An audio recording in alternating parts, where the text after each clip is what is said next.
Obviously disappointing performance by us today, and a lot of that's all on the coaches. That's on us coaches. I don't think we played very well at all, with attention to detail, our sense of urgency, and our execution, and that's all about coaching. So we got to do a much better job, all three phases, and that's all three phases. That's offense, that's defense, and that's special teams. And excuse me, you look at us with penalties, not real pleased with that. Situational football, we're horrific on third down on both sides of the ball.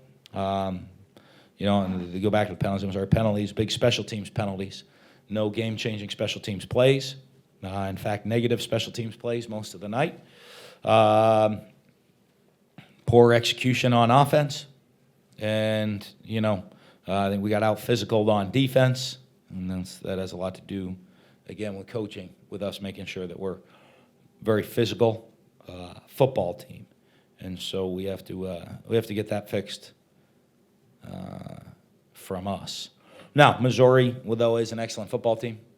Give them credit. They got, I think I've always said, I think he's probably the best quarterback in the SEC.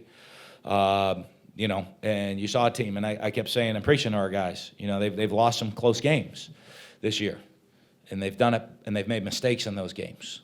What happens when they don't make mistakes? What happens when they don't get the big penalties in the red zone? What happens when they don't turn the ball over and finish there? We didn't create a turnover. All the little things you need to do to win a football game, we're not, that we did do early in the year. There's really not a magic wand. I know everybody thinks there is. You just follow the plan to win. Play great defense. We didn't do that. They did.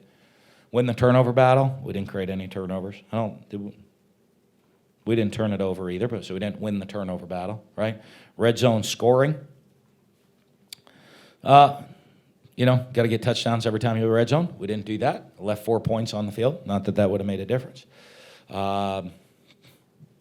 Win special teams. We didn't do that. So, if go back and, we'll sit here Monday morning in this very room. We'll put up a chart on the board of the exact plan to win, and pretty much I can tell you when we won and when we lost. You just put that chart down, you'll know the result of the game. And, we didn't do those things today. So we got to get better. But we're back here in 7 days again, and we got to come out there and get ready to perform and win a game. Dan, what is your plan at quarterback going forward? Same as it's been all year. We'll see. We weren't moving the ball very well. I don't blame a lot of that on.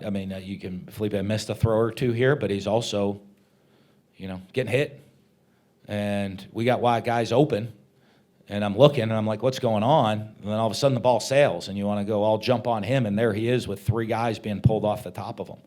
So, we'll see how they perform this week, and if there's a drastic change, we'll make a change. If not, we'll play with who's going to give us the best chance to win. Edgar. You stood firmly behind Felipe all year, and you said basically it would boil down to his attitude. If you did kind of bring him out, was he getting highly frustrated or anything? I don't think his attitude wasn't bad today. It was. We were behind, and I wanted to try to do something different. What we were doing wasn't working, all right? And isn't that the definition of insanity is to keep doing the same thing over and over and hoping it works as it changes. And now there's repetition and practice, but when you get to the game and we got to go do, we tried to, just see if something else would change the spark, We also put in Dameon Pierce on that drive. But Jordan Scarlett and P. Ryan are still going to play too. So we put in Dameon Pierce and we went right down the field and scored. So I just think that other position gets a lot more attention, obviously, than the running back position. And Kyle Trask, how do you feel he played? I thought he did okay. We'll watch the film. Did some... missed a throw or two here, but, made some good throws and got the ball out and on time and gave our guys a chance. And for the most part, other times we didn't, but gave our guys a chance and they made some plays. Yeah, that's okay. Dan, last two games, you guys have given up 19 third down conversions. That's all, yeah. And have generated only one turnover in those 3 games, and that was a meaningless at the end of one game. Are you surprised that all this is going on defensively? Surprised is a different word, you know. I mean, I think we have to play a lot better defense. We're not getting a lot of pressure on quarterbacks.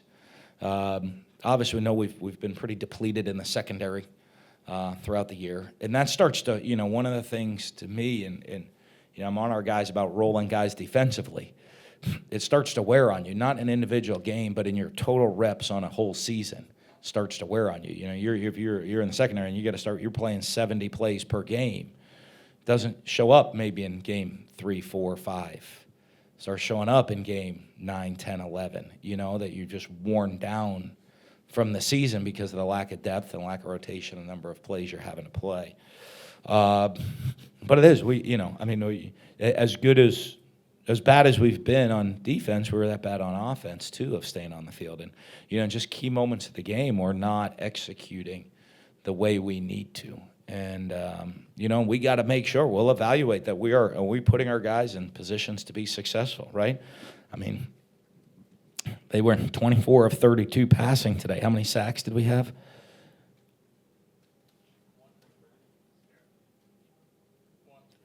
Did we have one? So none. We never tackled him.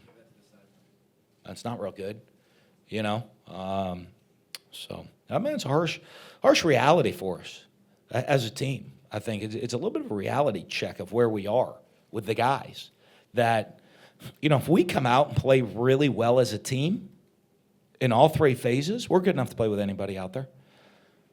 But if we don't, we're not. You know, I mean, we might have a little inflated opinion of ourselves, of the talent that's on the field right there with some guys, that, you know, we have got to play all 3 phases, follow the plan to win, be the tougher, more physical team on the field, and play as a team if we want to have a chance to win a game in the SEC right now. And that's a little bit of a reality check for guys. You know, I think we had some success. We won some tough games. And all of a sudden, you start patting yourself on the back and thinking, boy, we might have some answers. We don't. We just played hard. We played tough. Those games that we won, we played all 3 phases as a team. Played well, executed well, played hard. We're desperate on every single play. We didn't win on just because we're more talented. We won because we played as a team, and that's a little bit of a reality check that we have to get, make sure everybody understands.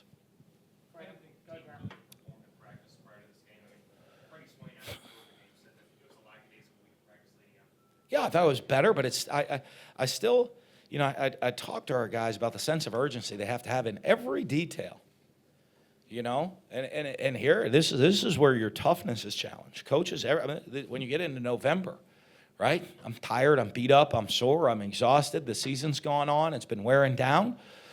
Do I have the intensity every single day to make sure every detail, you know, am I my toe behind the line and stretch, right? Is every detail. You know, are we kind of, hey, you know, let's go, baby, we're good. That don't work.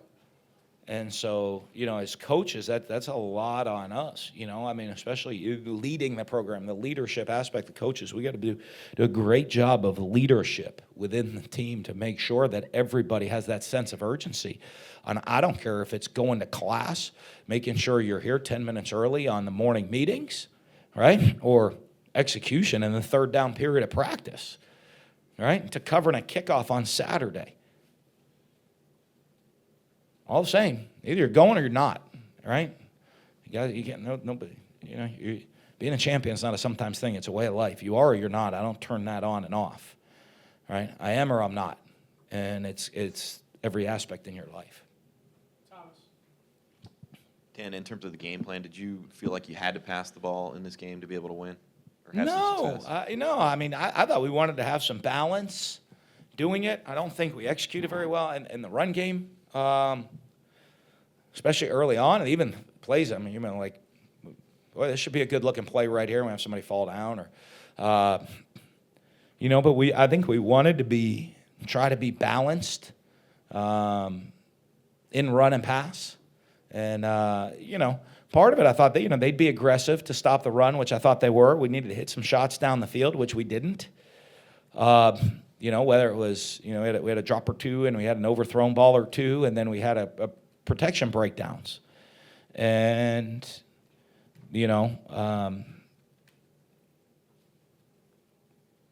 that's not going to help. I don't. Did we hit any balls down the field today?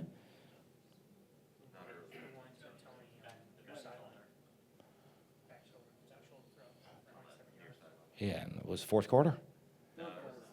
Late third quarter. Late second. One, but we took some. We had some opportunities. We just, we didn't take advantage of it. And if you're not hitting them, then for them, why back it? You might as well just stay right there in the line of scrimmage. Coach, what kind of stress and pressure does Emmanuel Hall put on your defense as a deep threat? Well, no, he's great player, one of the fastest guys in the league, great receiver, and you saw he made a bunch of, they hit their down the field shots today, right? They hit their explosives. We didn't, and so obviously I know it's huge for them to get him back. Anytime, like I said, if you can get guys back, unfortunately, for us, we're pretty beat up on the back end, and they get, he hasn't played in a while, and you see the difference he can make on their offense. Hey, Dan, any thought to put an Emory Jones in that spot instead? No. We didn't have the package for him this week. Like I said, we're going to play him. The goal is to redshirt him at this point, and we got 3 games left in the regular season. He can play in 2. So, and plus a bowl game, so he can play in half of our remaining games.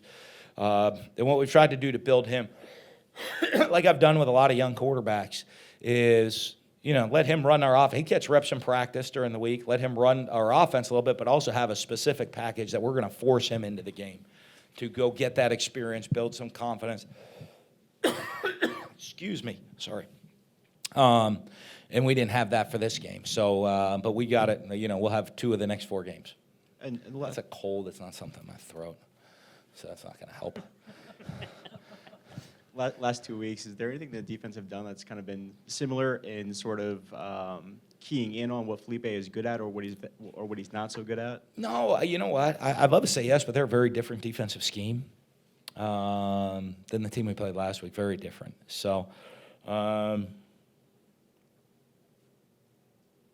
I just, I never, even there, we got to do a better job offensively. I never felt like we got in a rhythm on offense all night. And never, even the drive we had, I never felt like we were in rhythm.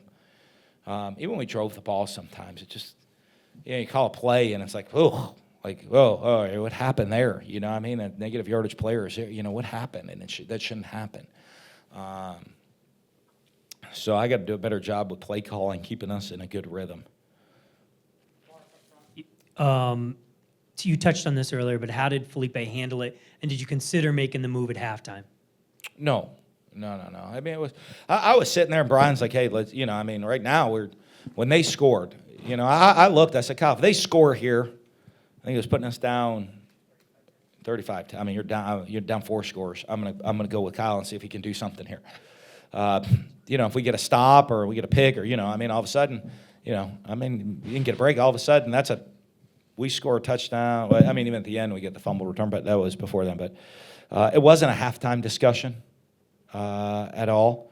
Felipe handled it well. We're here to win the game, and right now we're not playing. We weren't playing well with him in the game, so let's try something different. And I know it gets a lot of attention on quarterback, but it doesn't. We're going to try some different. Why not different? We put in different guys, and see if somebody can get in there to go make a play. Kadarius Toney, I thought, had a pretty good day catching the ball. We've done a good job putting the ball in his hands. I thought he did a much better job today as a wide receiver. Running, the couple routes and the catch that he made. So we had him in there for a couple of good plays. And, so it was more that than just saying, hey, we're making a change. It was more, let's see if we can get a spark. You want to play the quarterback that gives you the best chance to win. Obviously, that's been Felipe. Is there anything specific that separates Felipe and Kyle? Well, it's always been a pretty tight decision. Felipe's got tremendous arm talent, pretty good athletic ability to go run the ball, and to be honest with you, he's in practice does a good job of checking us in, getting us into the right plays, and honestly grades a little higher.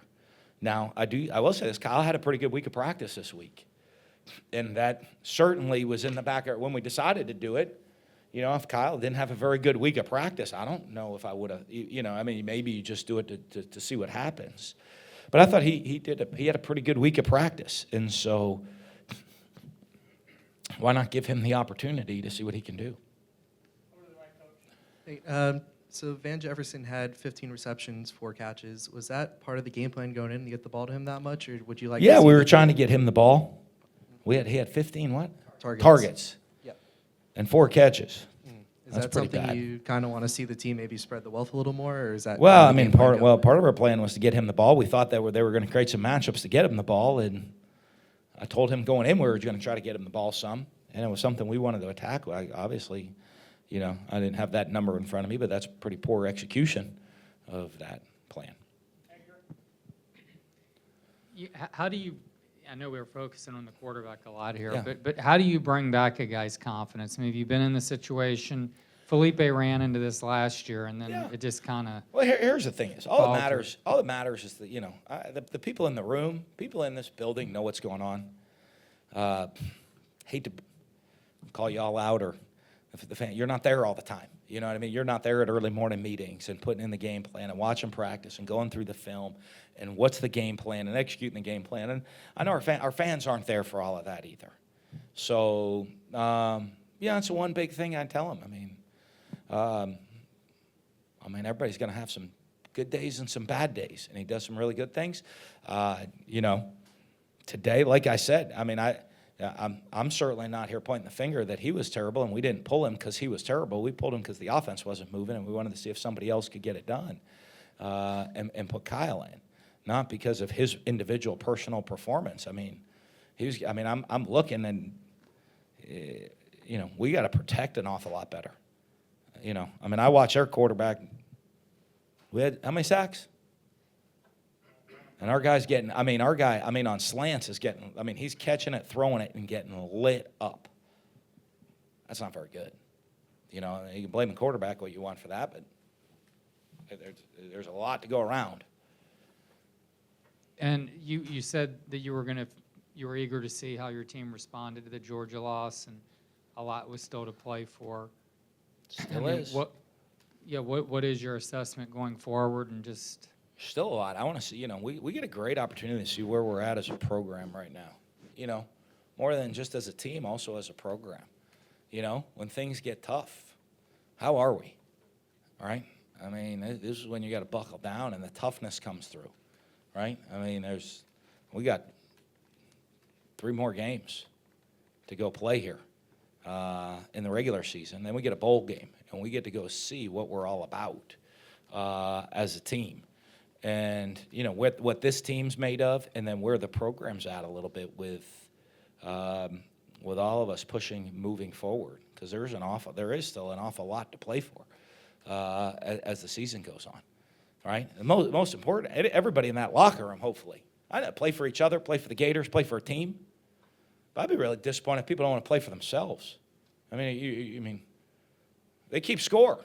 Someone wins and someone loses. Okay? I don't care what we're doing. You want to thumb wrestle me right now, I'm going to kick your ass. You know what I mean?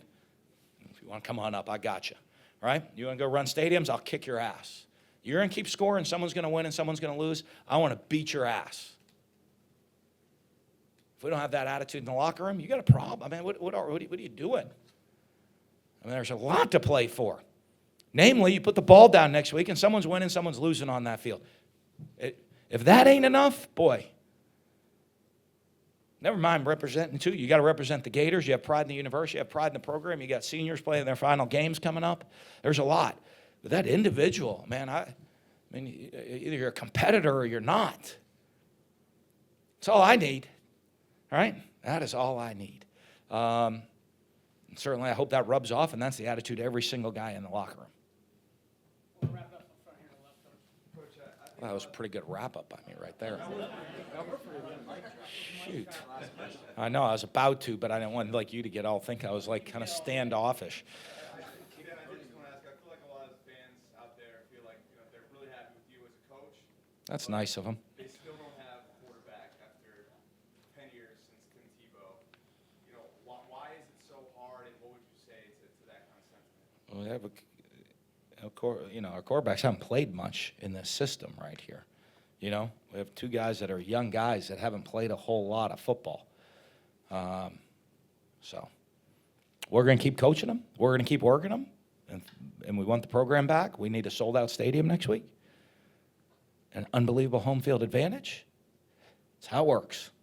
All right? I'm going to be honest with you. Team of the kind, this is how it works, too. Okay? When we sell out the stadium, we'll win a championship, but it doesn't go the other way. It's not we win, you sell out. You sell out, you win. Go watch teams that have built programs. That's how it works. I promise you, we'll give relentless effort to all the fans. We will continue to grind. We'll continue to work. We'll give unbelievable effort and coach our guys. We're going to work hard to make sure they come out and play as hard as they can next Saturday. And we need the same from the Gator Nation and the support of this team and supporting this team and pushing them and helping them to go be successful both on and off the field. Thank you all. Thanks, Dan.